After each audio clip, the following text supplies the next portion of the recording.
Winterize your bike, Todd, or just slap some lights on it, park it in the lawn, and call it Santa's new sleigh. It's really your call.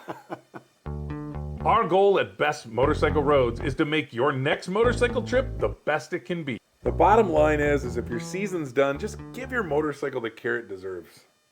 We'll talk about winterizing the bikes today, showing some love to the motorcycle.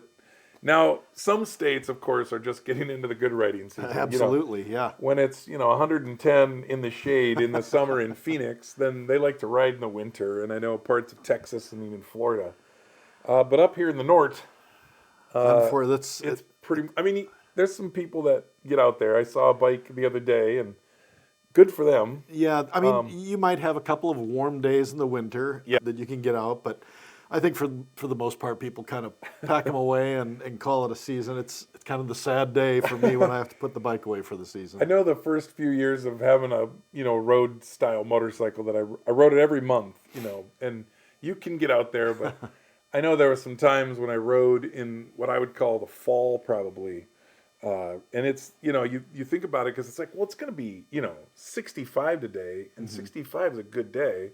The problem is I'd ride it to work and it'd be 65 at noon when I was eating lunch looking at the motorcycle through the window. But then, it'd be just about getting dusk and really cool when you're riding home. Yeah. And it was like, why am I doing this? I'm freezing when I'm going to work. The bike looks cool at 65 when I'm out, eating lunch, looking at it. Yeah. And then I freeze on my way home. No. So just going over some things to do this time of year when you're starting to come to that winter season, I guess. So Yeah. the number one thing would be just clean it, right? I mean, I know when I get home from a ride, sometimes I'm just done, so sometimes the bugs stay on there, the grease, the grime. And so, what are some things to do there, Todd, as far as cleaning goes? There's something different than normal? I make sure I just get all the, any grease and grime that's on there, especially underneath where you don't usually wash, throughout the summer. I don't I just kind of get underneath there and make sure everything's clean. And then really just making sure everything's very dry then, at the end of that process. Yeah. And I know we've talked a little bit, I mean, in the old days we used to talk about waxing bikes, but now the new thing is really putting the ceramic coatings on them. And I've had mine done professionally, and it was pretty reasonably priced. I mean, I think, and they might have been running a special, but for $200 they came out and detailed and put the ceramic coating on. It was like a 5-year, I think, coating. But you can get that and apply it yourself a lot now too. And I'm pretty amazed at how well that works. It's quite impressive. I think how it works is nano particles. It kind of gets into the divots that are in the paint, just the regular, and fills those in. What I'm amazed at, and what they told me to do is just don't ever apply like wax to the bike because that'll peel that ceramic coating off.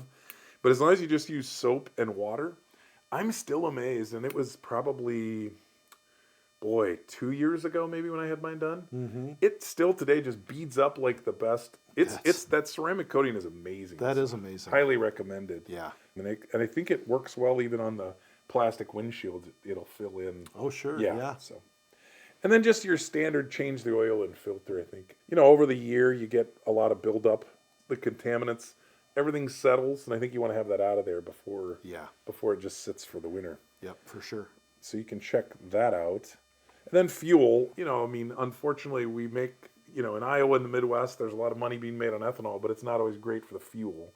So stabilizing the fuel is always a good thing. I've used a lot of seafoam. Yeah. But then there's specialty products like Stable. Yeah. I use seafoam as well, but Stable's also a good one. I used that up until I heard about seafoam and switched over to that. You really want to fill the tank up, right, when you do that, because otherwise the enemy of that is the moisture will build up on the inside of the tank, and then you don't want that. First of all, rusting the inside of your tank, but it's not good to have any kind of water in your fuel system. So especially like when you have fuel injectors and things like that. Yeah. So then I think the next step is probably the battery. Would you say? Yeah, I would. If you can take the battery out and bring it inside the house and find just a warm, room that you can set it in. I would even hook it up to a battery tender. Yeah. But if you do leave it in the bike, I would use the battery tender for sure, especially if you're going to be, in the cold garage.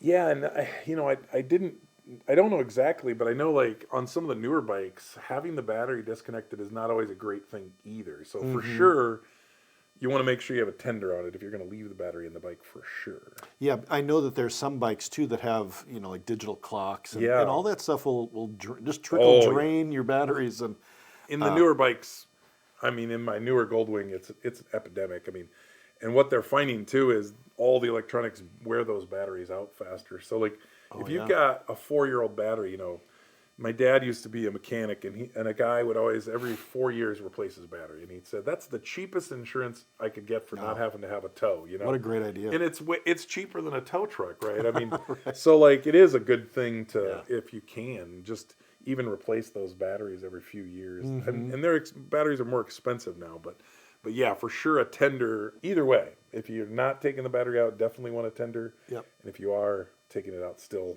it's always good to maintain that triple charge on there. Yeah. And the newer battery tenders are really good about like kind of cycling and not overcharging. And, there's a lot of electronics in those now. So yeah.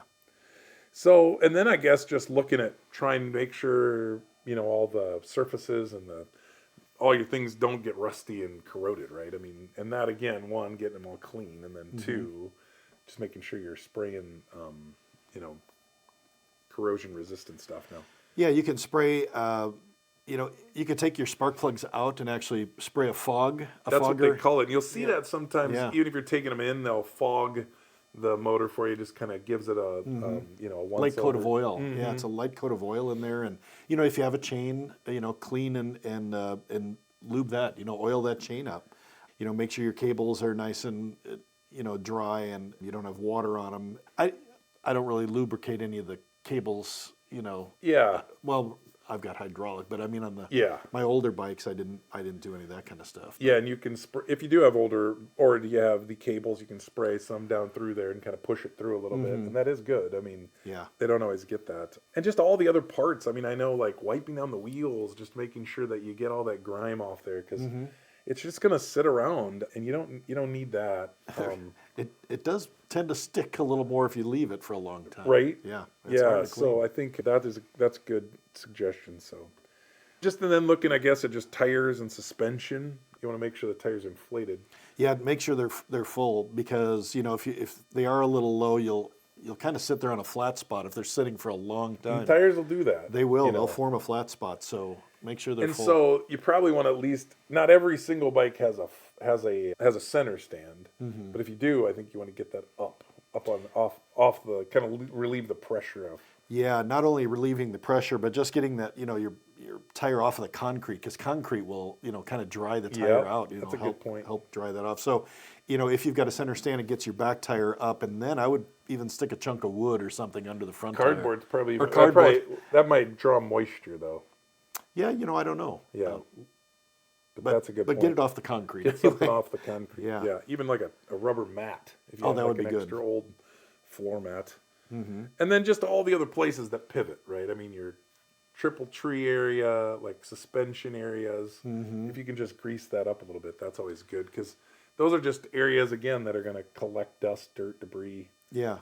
I don't know how crazy you want to get, but Let's get if you have a drive shaft, that's something you could lubricate any of the suspension points. And this is a spot I would say, Todd, where the internet's worth its weight in gold in the sense that like there's guys that are just over protective of everything, so you can kind of read through your specific bike model, and really get an idea of if there's some key components in there. Like most of the Goldwing, well, all the Goldwings forever have always been shaft dry, but there's ways to kind of lube and keep things in working order in that way. I mean, those older motorcycles have a lot of brakes that can bind, and you're not spraying stuff on the brake pads themselves, but there's a lot of lubricating points. And then mine is an automatic. It has a parking brake. So there's a separate place for that.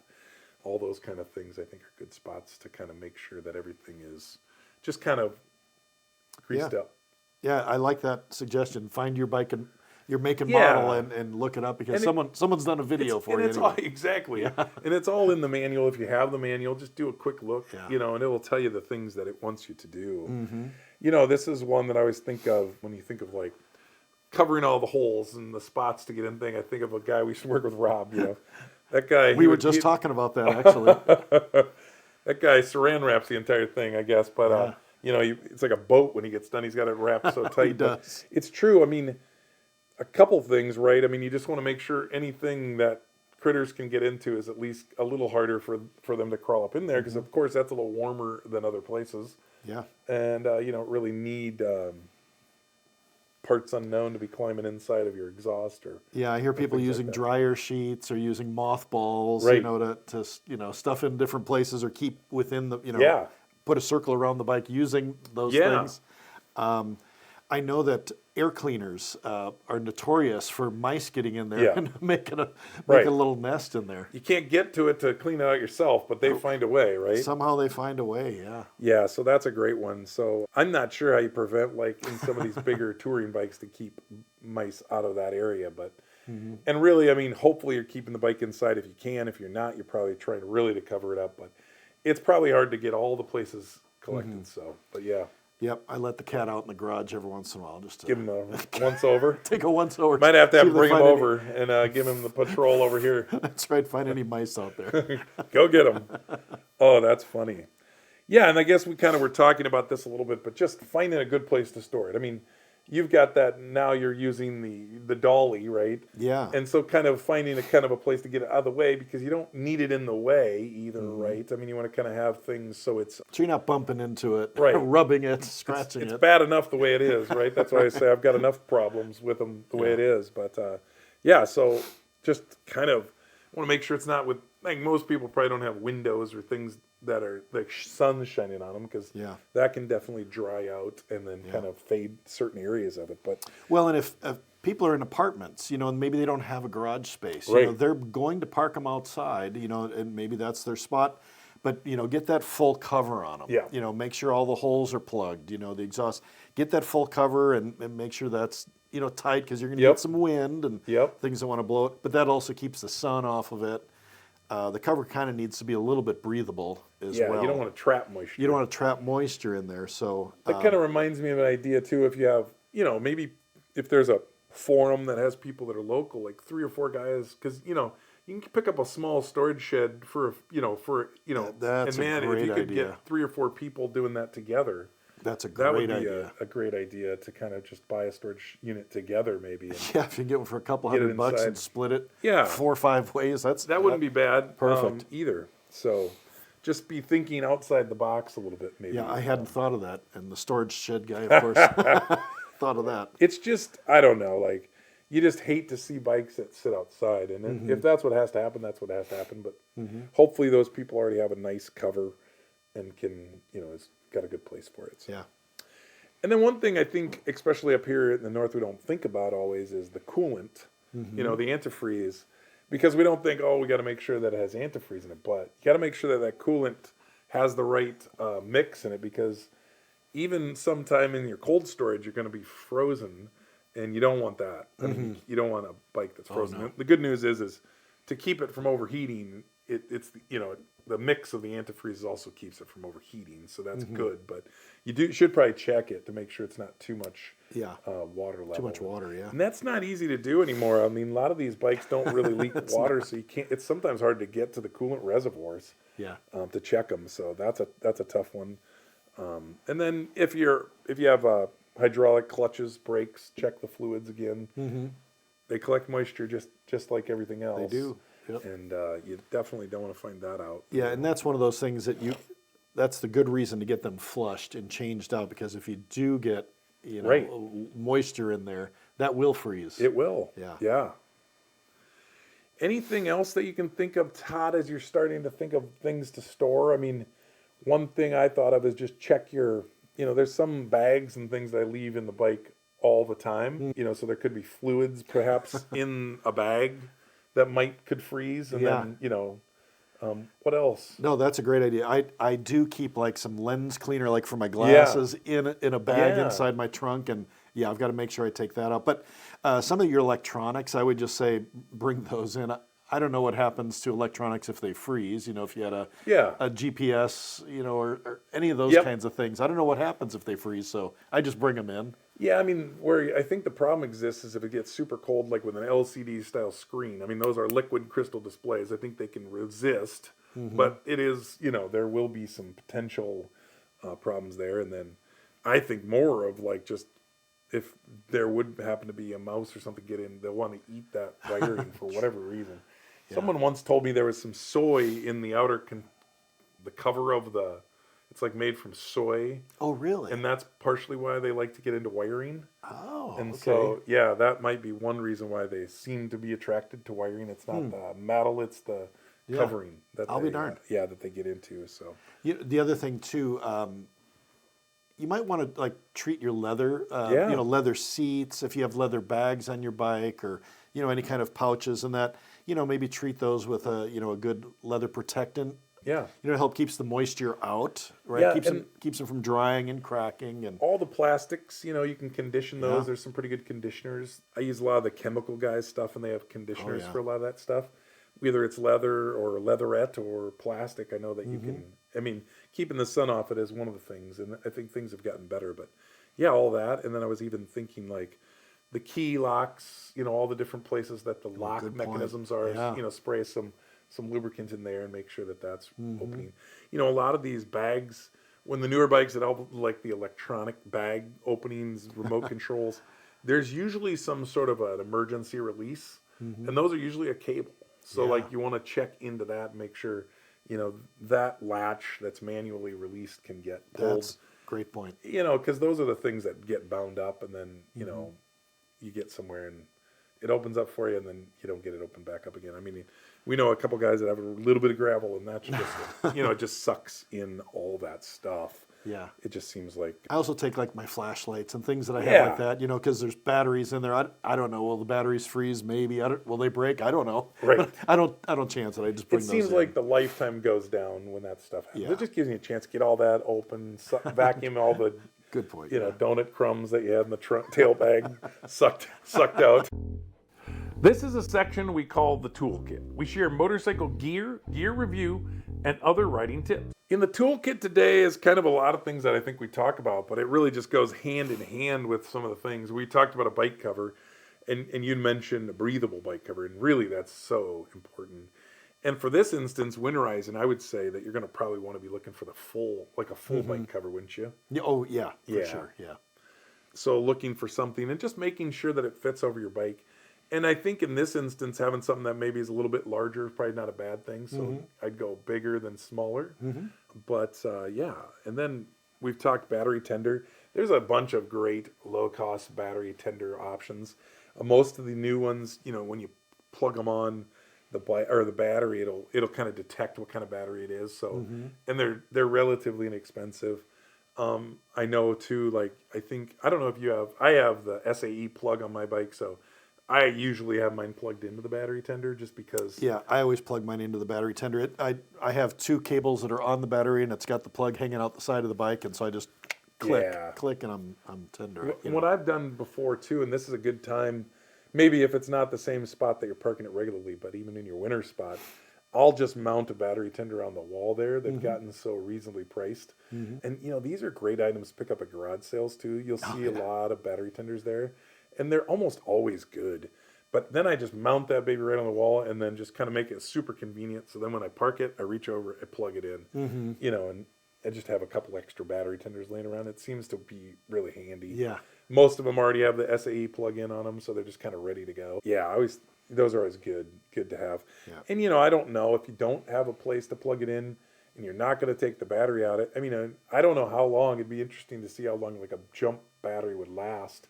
If you were to plug that in, then maybe come back, recharge it, and put it back on. It would certainly help. I mean, I don't know how long that trickle would last in those. Yeah, that I don't know. But it would be better than leaving the battery, I would think, you know, trying to keep it going. I would think that at least a couple, 3 weeks, it would last on a battery pack like that. I mean, it probably depends on the temperature and some things like that.